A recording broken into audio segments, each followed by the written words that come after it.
Thanks for watching this series on how to make our life count. You know, it's been really interesting being out here and listening to the news and see all the people like go and just grab all the toilet paper and hand sanitizer within a 10-state radius of this area, and we're just going, what in the world is going on?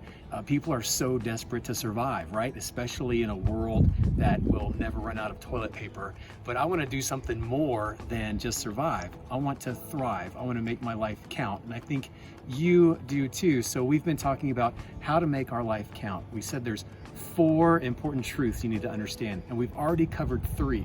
The first one we said was that you are not here by accident. You are unique and you are designed for a purpose. The second thing we said in our second video was that you're not here for very long. In fact, the clock is ticking. And then in our last video, we said you're not here for yourself alone. In fact, you are given gifts and you are blessed to be a blessing to other people. Well, today I want to let you know the 4th thing about understanding how we can make our life count. And that's this: we're not here for success or failure. And that might seem strange to hear at first. We're not here for success or failure, but we're actually here to enjoy God and the relationship that He has made through His Son, Jesus Christ, and what He did for us on the cross. And we are to respond by faith in obedience to Him. And so I think a great example of this comes from John chapter 21, because this is taking place after Jesus has already come back from the grave. And He goes and He finds Peter. And remember, Peter had already rejected Jesus. He had turned his back on Jesus. He had claimed he didn't know Him.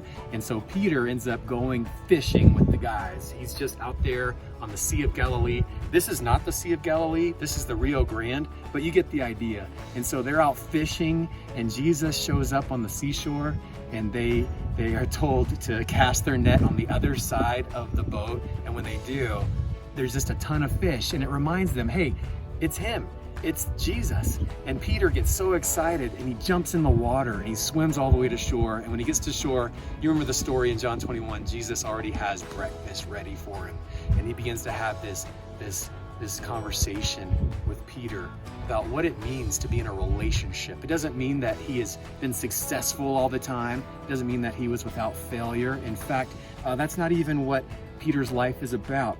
In fact, it's about enjoying that relationship with Jesus Christ. And Jesus asks him 3 times, Peter, do you love me? And each time Peter says yes. And Jesus says, then here's what I want you to do. Feed my sheep. And so the same thing is true for us.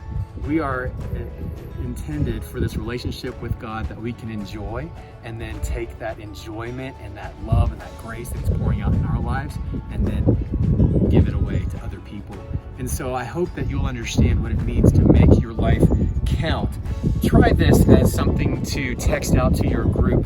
And this is a way to stay connected during this break when we're not allowed to go to church or we'll die or something. So do this. Text your group and just answer this question.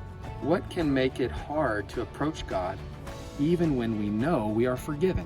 What can make it hard to approach Him when we already know we're forgiven through Jesus Christ? Maybe text your answers to the group and see what other people have to say. I hope you've enjoyed just these daily or semi-daily or every other daily devotions that we've been doing, and I hope you'll continue to spend time with the Lord in the meantime, so that you can make your life count. You've already taken the first step. You're already moving toward making your life count. Now just keep going.